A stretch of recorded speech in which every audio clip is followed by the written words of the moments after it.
What's good, everybody? The UFC as a product we see today comes from a long lineage of unlikely events, crazy luck, and a couple white boys with a little bit of swag, alright? A couple ethnically ambiguous boys. Today we're going to be going over the events and the characters that were the most instrumental in making the UFC what it is in its current state. Let's get right into it. UFC 1. How could I not talk about this event? November 12th, 1993, the first ever UFC event is hosted by the Gracies for a grand mega total sum of 50k. 50 bands, alright? These guys were scrapping and giving each other life-altering damage for 50 bands. Nowadays, all you gotta do is kiss the wall, man. Be a good goy. Essentially, the Gracies wanted to show that jiu-jitsu, their martial art, was like better and superior to the rest. And what better way to do it than on live television, being the fuck out of some jobbers and taxi drivers. Like, look at this fat fucking guy on the right here. What the fuck is this, right? The rules: no biting, alright? No eye gouging, I hope. No mandatory gloves or combative uniform. No judges' scorecards. Unlimited 5-minute rounds with 1 minute rest in between. None of the fights ended up going the full 5 minutes, by the way. Knockout, tap out, or corner stoppage are the only ways that the fight could end. So these are some great, very safe, very secure, very sport-like rules, as we can see. Just imagine people in the 90s, what they were watching this shit, bruh. They turn on the TVs, they watch these randoms beat the hell out of each other. The first UFC was a huge success, sold a bunch of pay-per-views, and was what essentially jump-started the UFC as a promotion, and basically popularized MMA in the West. That's basically what it was, because Vale Tudo was already a huge thing in Brazil. Japanese people always been scrapping over there. But yeah, this is the first time it became big in the West. Next, Zuffa and the Ultimate Fighter. So this is like the infancy of the UFC. You know, the UFC 1 was like the uterus. You know, your baby's in the uterus. This is like the infancy. It just came out. It's about to take its first steps. From 1990s to the 2000s, the UFC was not profitable at all. All right, a bunch of people had complained about the UFC being too violent. They were talking about the sport being like human cockfighting. I'm sure we've all seen the clip of Joe Rogan talking about it. It got the UFC banned in 36 states, so basically that means no revenue for most of the US. Frank and Lorenzo Fertitta, these two guys on the right here, they came in clutch as fuck. They invested $4 million over a period of a couple of years just to keep the UFC afloat. They literally bought the UFC name, they bought a couple contracts, and that's it. I don't think they didn't have like the video rights or nothing until way later. They finally got sanctioned a couple events later, but they were mega broke, so they went and they like asked anyone, like, guys, please, can someone air our shit on TV? Anyone? They proposed the Ultimate Fighter, so instead of being pay-per-view, they made like a television show, and Spike TV gave them a contract for like $10 gazillion, where it was just a single elimination tournament. We all know what the Ultimate Fighter is, you know, these guys all live together, they fight, whatever, and then there's a finale that's on the UFC event live. So these guys were all fighting for a chance to get a UFC contract. The show was an instant hood classic, alright? In the finale, Stephen Bonner and Forrest Griffin beat the fuck out of each other, and they earned, like, the show really high ratings, and, like, just everyone loved that shit. Like, everyone was tuning in, hearing about this fight going down, watching this fight. They were like, holy shit, you know, I wish I was alive for this fight, basically. If it wasn't for the Ultimate Fighter, the Fertittas, the UFC would have ended before, like, the 50th event. If we're being real, before the 20th event, like, this shit would have been over a long time ago. Sometimes, you know, I look at the state of the heavyweight division, I'm like, maybe it should have ended at that point. Maybe it should have been gone, you know, because what the fuck are we doing? But you know what they say, man. I don't know what they say. All right, next, Pride, Strikeforce, and WEC. If you've been in the MMA scene for any amount of time, you've probably noticed that the outside of the UFC, it's straight fucking bums and poopy ass promotions, alright? They're just sitting and waiting for old UFC washed up fighters to come and do something in their promotion. But look at this shit, bro. Back in the day, Pride FC, Mirko Krokop, Big Boy, I forget what his name is. Fucking Rampage Jackson, Silva. Look at the Axe Killer, you know? Like, look at these guys, bro. WEC, Jose Aldo, Uriah Faber. On the undercard, Henderson versus Cerrone. These are banger fights. Josh Barnett, or is it Josh Barnett? Barnett versus Cormier. Bro, these are some big names. And these guys all got absorbed by the UFC. The UFC just got a little bread and switched up on their day ones. They bought out all the other big promotions. They bought out Pride. They brought out fucking WEC, Strikeforce.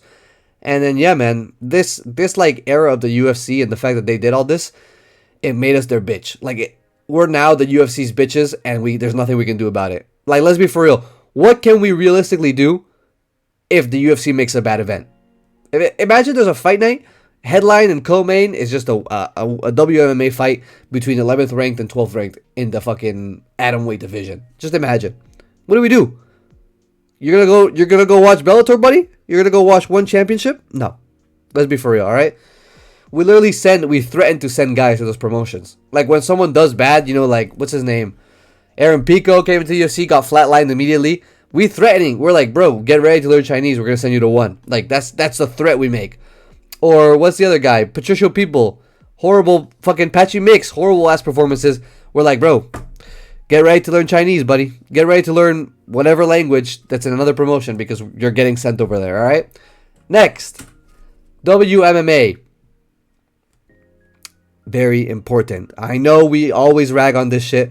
We've all seen that clip of Dana White laughing at the idea of having women in the UFC.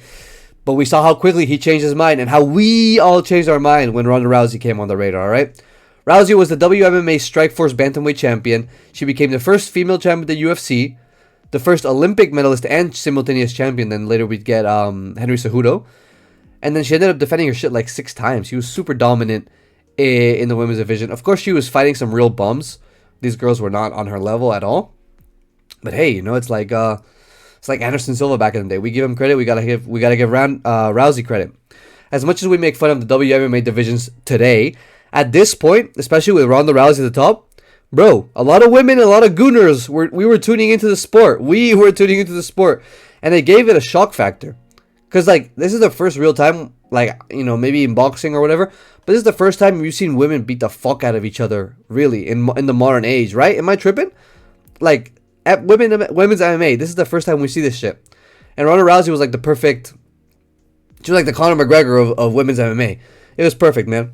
I'm guessing for like an MMA fan in 2013, watching WMMA gives you the first feeling as like a guy going on YouTube on the big 2026 and looking at fat bitches fighting over food videos.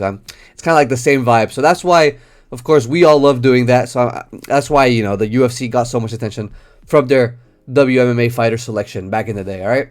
I gotta emphasize, this is back in the day. Same thing with the fucking heavyweight division. This shit was way better back then than it is now, alright? Don't get it twisted. Next, DC versus John Jones. Daniel Cormier, my GOAT, versus John Jones. What a rivalry, man. I hate you. Let's die. You know where I live? Pull up to the precinct and let's bang out. I fucking hate you. Let's die. Like, you guys know the video I'm talking about? This was this rivalry. Like, this is the perfect encapsulation of this rivalry. We've had great rivalries. I'm going to talk about them later. We've had Izzy Pereira. We've had Conor Aldo. We've had Conor and Khabib, just to name a few. Conor and Nate Diaz, right? There's bad blood. It's usually one-sided, all right? Izzy and Pereira, yeah, they didn't like each other, but that's it. They didn't like each other. They didn't match, you know, the energies didn't match, whatever Izzy said. Conor and Khabib. Khabib probably hated Conor. Conor was just selling the fight, honestly. I mean, I don't think Conor has hated any of his opponents, including Aldo. Fucking DC and John Jones, these motherfuckers hated each other, bro. This is the best showcase of bad blood in the UFC, bro. Talk about anyone you want to say. This is the worst blood that there's ever been. Look how they're looking at each other in this photo, bro. Like, this is romantic as hell. In the lead up to the first fight, they were talking crazy shit. Jones was saying whatever he wanted about DC. We saw that was super famous clip where Jones thought the camera wasn't rolling. And he started he just dropped the nice guy act and was ragging on DC. Like, it was crazy. The build up of this fight was crazy. The fight itself was super controversial. First, Jones pulls out because of a leg injury. Like, Jones was supposed to fight Gustafsson. Then he had to pull out. No, Gustafsson pulled out. DC stepped in. Jones pulled out with an injury. Came back. Fought. He beat DC by decision in their first fight. And then he failed a drug test afterward. But it didn't get the fight overturned. That was another one. Amid the fight itself, you know, we all saw that Jones had won. But then the drug stuff, the controversy, the bad blood, you know, Dana White wanting money, you know. That all warranted a rematch. They had the rematch. Jones KO'd DC real bad. It was real tragic. But then he failed the drug test and the shit got overturned, alright? This was the first huge and exciting real bad blood rivalry, and it has to be just really one of the most exciting periods in UFC history, along with the McGregor stuff. Like, this was some real peak, right? Talk about the McGregor stuff. Conor versus Aldo.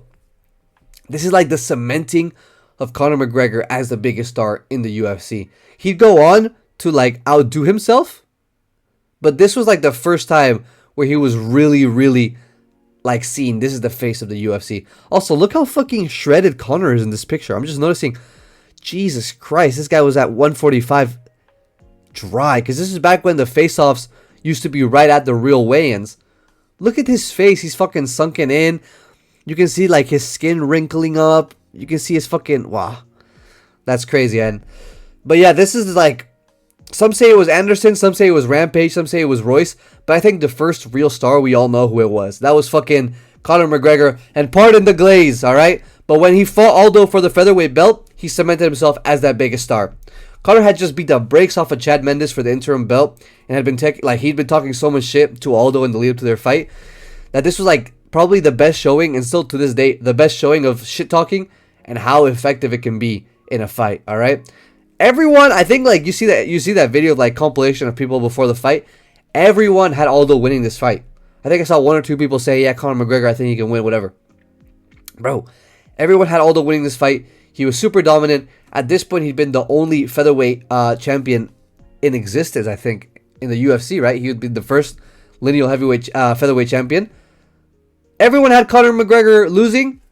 Comes into the cage. 13 seconds later, fastest KO in a title fight ever. Still to this day. This fight and this build-up took the UFC to new heights, alright? But you know what's even higher heights? Yeah, buddy! Conor versus Khabib. This is it. This is the big one. Who hasn't heard about this fight, alright? The most sold pay-per-views ever. The most anticipated fight in UFC history. The best build-up in UFC history. The most divisive matchup ever. Like, this was Russia versus Ireland. This is like, you know, the West versus the East, kind of, in that way. This was like, religion versus fucking anarchy, you know, like this is like traditional versus a guy who didn't give a fuck. He was partying, he was like the embodiment of anything haram, you know, that you can think about. And Khabib, super strict, super religious guy, crazy beef. These guys were polar opposites. Khabib was a dominant, undefeated, respectful grappler. Conor McGregor, the loudmouth, like super slick striker.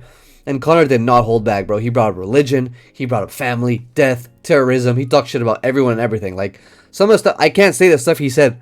It's like most of the stuff on here, I can't say it because that shit would get me, like, genuinely slimed out of YouTube, alright? He threw that trolley at that bus. They had that brawl. They had several encounters. They were beefing. Fucking Khabib, super famous videos, like, send me location, like, that shit is, like, generational, bro. We talk about that shit to this day. To this day, we talk about that shit. We make references to it. We talk about it in videos. This can and probably will be forever like the biggest fight in UFC history. Hype-wise, it has to be. I really can't see anything topping this. Like, what could possibly top this ever? What could possibly top this ever? Bro, Ilya versus Islam is the most skilled fight ever. And like the best fight ever, probably. Right? But that'll never be on the heights of Khabib versus Conor. And you have Khabib 2.0 and Conor 2.0, and still it won't be as big because these guys, they don't have the personality for it. It's crazy. It's really fucking crazy, bro. I remember I was 13. I didn't know what the UFC was at the time, and my friend's mom's boyfriend was on the couch talking about McGregor and Khabib, talking about Conor had just come back from a boxing fight with Floyd, and this was the biggest deal of a fight we'd ever get. Like, this was huge. I don't know what was going on, but I remember like being pulled in. Like, I remember like opening my eyes to it. Like, I have a memory of him talking, bro. If someone when I was 12 years old came up to me and talked about like the World Series of baseball, I would not give a fuck, bro. I don't remember who won the NBA chip that year. I don't know who won the fucking Super Bowl that year. I don't know nothing. But I know that Conor McGregor and Khabib fought that year. I know that happened. I know that was happening while it was happening. Like, I was active. And that was my only connection to the fighting sport at that point was this guy, like my friend's mom's boyfriend. That's it. And we didn't even talk. I didn't even like the guy. That guy's a fucking idiot, right? Anyways, I need to talk about him. But if you were a fan, and even if you weren't, being around this at this time and consuming content, it pulled you in, bro. I can't imagine how many new fans we got from this fight. It had to be more than any before, all right? Next, COVID-19. Now, this is a big moment, a big time, like a very important and very crucial time period for the UFC and for any business in general in the world, right? Make or break, it was when Dana and the UFC were like, we're keeping this shit open, we're keeping the doors open, we gotta let our fighters fight. When they made that decision, it was the best choice possible. But think about it. The only thing going on every weekend for most of the pandemic was this shit. Like, what else was going on, right? Later on, the NBA came. But you guys recall, during COVID, we were gooning because we had nothing better to do, bruh. We were shooting blanks to whatever was active at the time, all right? The pandemic was one of the most important times, had some of the best fights of all time. The no crowd thing made it super crazy. You know, Dan Hooker versus Poirier, you could hear the strikes. Gaethje versus Ferguson, Gaethje snapping Ferguson's crazy win streak. It was super dramatic. It was crazy. He just took a crazy beating, destroyed his chin permanently. Like, these were real pivotal moments because we were supposed to get fucking Tony Ferguson versus Khabib, but we didn't get it because of this, you know? Dan Hooker was making his way up the division, slimed out by Dustin Poirier. Like, this was a real important time and like a real catalyst, you know, for the UFC and a bunch of stuff that would come later on. Real banger, just like a banger period of the UFC, especially retrospectively. And I'm sure in the moment it wasn't so fun, all right? Last, Alex Pereira versus Adesanya. Israel Adesanya. Finally, the rivalry that got me into the UFC. This was absolute cinema.